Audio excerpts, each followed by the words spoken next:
Hello and welcome to the Ancient Book Review. Today's book is a relatively popular one, especially among young men in these days and age. It's written in 160, 70, 80 AD by Marcus Aurelius. It's Meditations by Marcus Aurelius. It's actually a collection of personal notes and journal that he wrote, and he wrote it actually in Latin, even though he was the emperor of Rome. Not in Latin, he wrote in Greek. And you would think he would have written in Latin, but that was an interesting tidbit. And once again, this is a review, not necessarily a summary, but I will have to summarize it to review it properly. It's not super long. It's not super short either. It's about a good size for the type of book that it is, so you can read it in a long afternoon. I actually did the audiobook version of it, which is, of course, available free at LibriVox or many things. It's certainly outside of any trademark or anything, so it is fair use. It's a good length. It's covers a couple different points. It's a philosophy book in its core, and it's one of the main foundational books of the Stoic philosophy. Stoicism is where we get the word he's very stoic or something to that nature. It means not showing emotion too much, more or less. That's a very dumbed down version of it. But Stoicism is a philosophy. Some might even label it a religion. I wouldn't quite. But it's a way of thinking, of viewing the world that is very appealing to many, especially in the excess of these days. People are trying to find something to draw back into. However, I would say the Stoicism shown through Marcus Aurelius in his book Meditations is not easily transferable to modern days. It certainly shows a very ancient mindset and certain beliefs that are not held to today. For instance, it is largely focused and repeats over and over many themes related to paganism.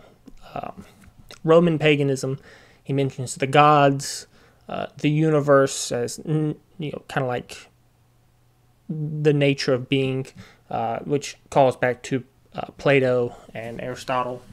The forms and the cave, those old stories, which were ancient to him as much as they were ancient to us. But it's very focused and deeply rooted in Roman paganism. So I made some notes as I was listening along. A lot of people today, for some reason, I don't know why, probably out of self, to make it fit their own narrative, try to make Marcus Aurelius out to be an atheist or an agnostic, which, if you've read this book, he makes very clear that he believes in the gods, over and over, in fact, the very foundation of Stoicism is based in the belief in the gods.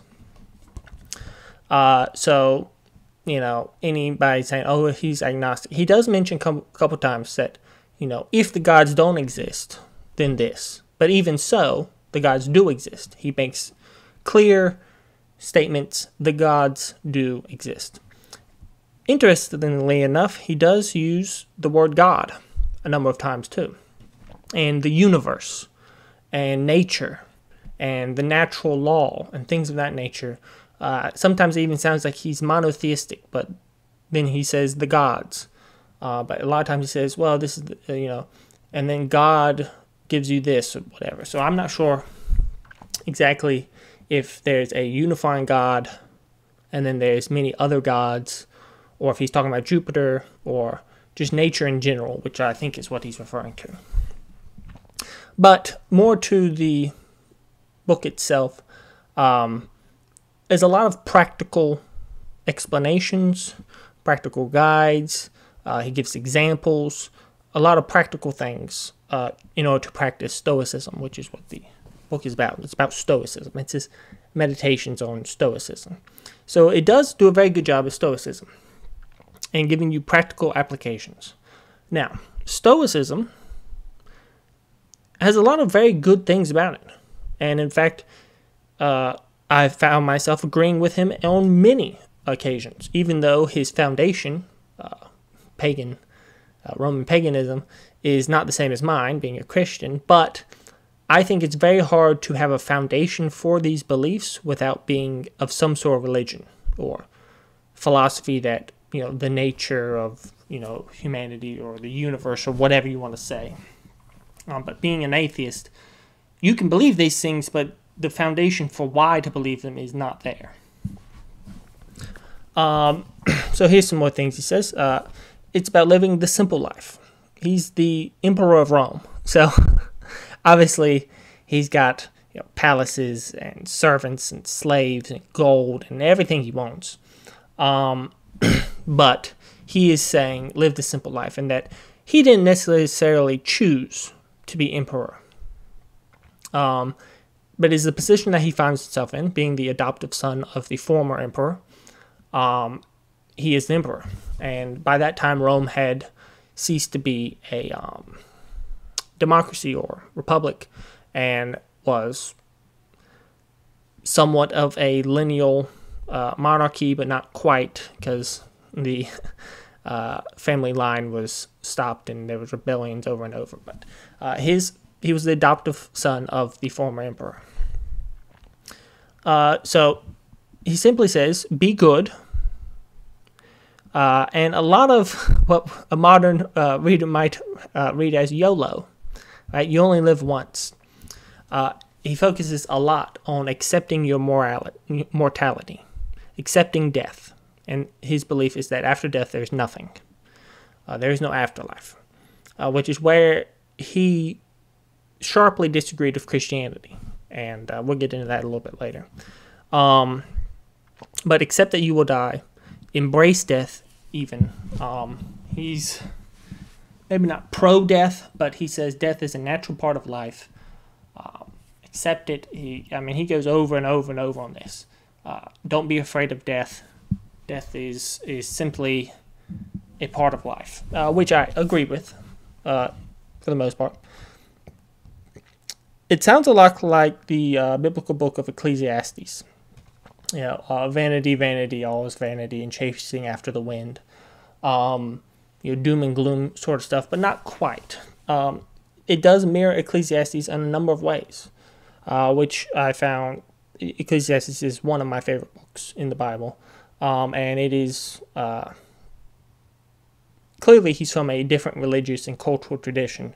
So it's not like he's copying Ecclesiastes, even though it is probably about 1,000 years older than him. But these sorts of truths are universal and timeless. So that's not too surprising. Nature of the universe is a theme that he talks about over and over about. He calls it nature, the nature of the universe, some sort of the way that the world is made. And death is natural.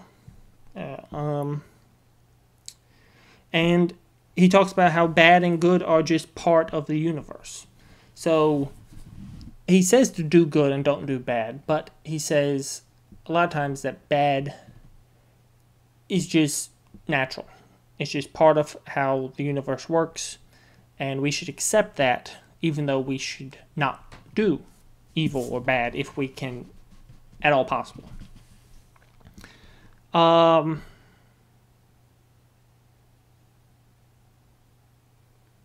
So all things are part of nature, and what is good, and what is good.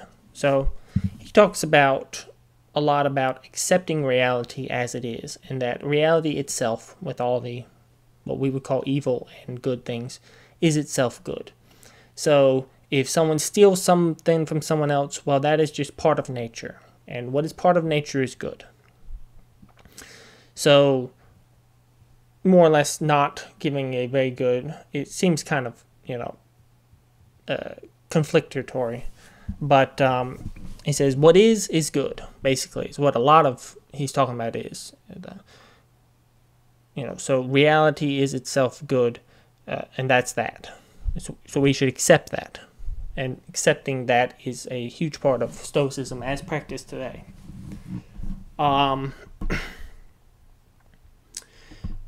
Also, blame your own failure on yourself, which seems, again, contradictory to that. So you blame yourself for your own failure. You have no one to blame but yourself if you fail something. So if you put your trust in someone and they betray that trust, well, it's your fault because you should have known not to trust in that person. He gives that exact example. He talks a lot about living a simple life, but not a lazy life. So he talks about, dressing humbly, being nice to everybody, not overindulging, not being obsessed with money or anything. But certainly he is talking about you should work hard and do your best and, be the best version of yourself that you can be. So definitely not laziness. Don't confuse simplicity with laziness or humility with laziness. Another thing that he focuses on is that the inferior should serve the superior. In the world, nature, the inferior do indeed serve the superior. And he says that this is, since it is part of nature, it is good. So the slave should serve the master, and that's the way the world works, and he's the emperor of Rome. So everybody should be serving him, although he's not doing it for his own pleasure. He's doing it because that's the natural state of the universe, is that he just so happens to be the emperor. And the inferior should serve the superior. And there, he definitely believes in a hierarchy of both humans and animals. Interestingly, he does believe that animals have souls. And he postulates on that, and possibly that intelligent animals have more human souls, and that, like bugs and stuff, they have souls, but they're more like animal souls. So that's a interesting part of that. Focus a lot on utilitarianism, usefulness of stuff and your actions and whatnot. And lightness attracts lightness. That's a point he touches on, and that is, once again, another universal truth that we can believe this day. And even, we can see how like minds come together. The rotten apples congregate at the bottom of the barrel. And back again to his hierarchy, the inferior serving the superior. Jesus even talks about that, how what you have, you'll be given more, but the person who has none, even what they do have, will be taken of them. That's an observation of Jesus, and that's also observation of Marcus Aurelius. So yeah, he talks about the one God, the many gods. What exactly does he mean there? And actions are more important than your beliefs. So he's definitely, that's a very utilitarian, Stoic approach. What you do is more important than what you believe. Try to tell that to some people in American politics these days, that their beliefs on right and wrong and what the government or whatever should do, well, their beliefs don't really matter if they don't actually help anybody, right? So just enforcing your beliefs, does not do any good. You actually have to, do good.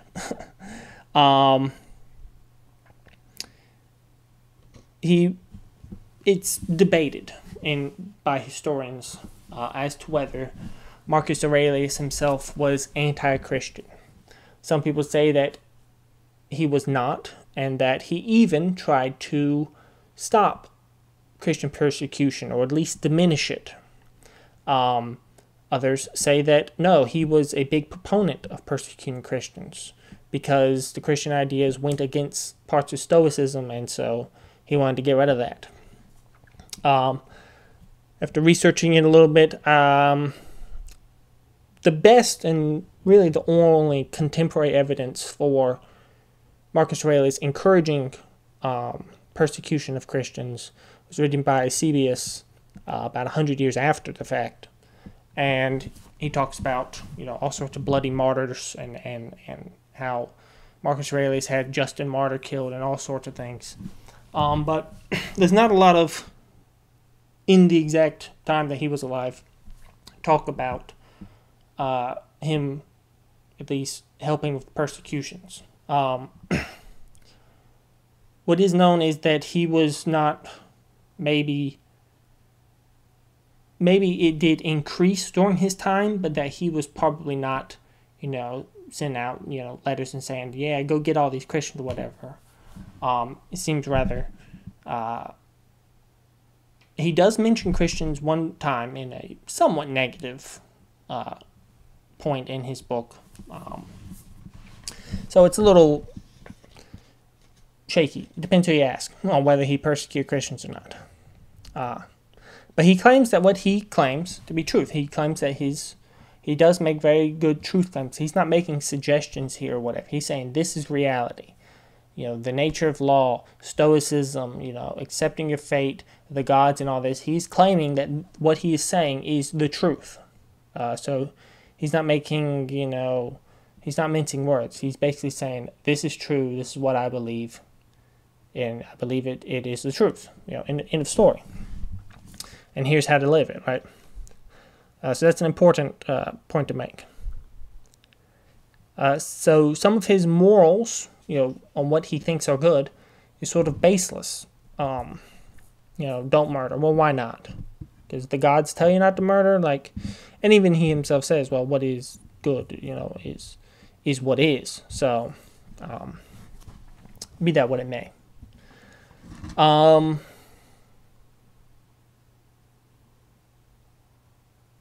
He talks about first principles, which is a way of viewing things, but he only briefly mentions it. But he definitely comes off as a smart person.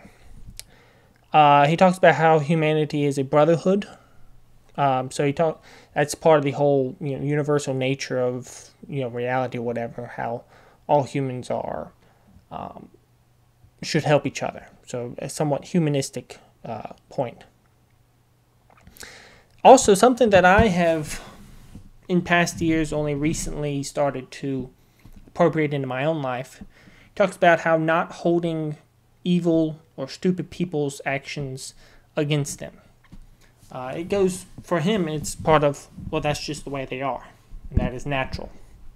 You can't really blame stupid people for being stupid. You can't really blame evil people for doing evil stuff. You just have to accept it. And that's something that I found has helped me in my life, not being so vexed with the actions of others. So that's certainly very good. And once again, it is a very pagan book. Everything he says, he refers back to why? Well, because the gods. Don't fear death, because the gods. And if the gods wanted it any other way, then the gods would have made it. And so therefore it must be the best way, because that's the way the gods have made it. So he's very focused on these gods, the Jupiter, Mars, Venus, all the other planets, right? Which are just copies of the Greek gods. And so his pagan religion is a center point of his Stoicism. Is it possible to practice Stoicism apart from that? Possibly. But it would not be Marcus Aurelius' Stoicism. All in all, he gives a lot of very good advice, a lot of practical stuff. Would I recommend reading it? Yes, and I think I probably will say this with every ancient book I review, read it within its context, and read it with a grain of salt. But that being said, it's a good book. A lot of very true truths, stuff that I don't think are specifically only in Stoicism. Like I said, I found similar such things in the Bible. But a lot of great ideas, some good foundational philosophy, and certainly worth your time if you're interested in seeing how ancient people saw the world. There's a couple of different things he talks about, how air and fire and earth and stuff, the elements, right? So that's pretty interesting stuff to read. So all in all, it's a pretty good book, taken into its context. So that is Meditations by Marcus Aurelius.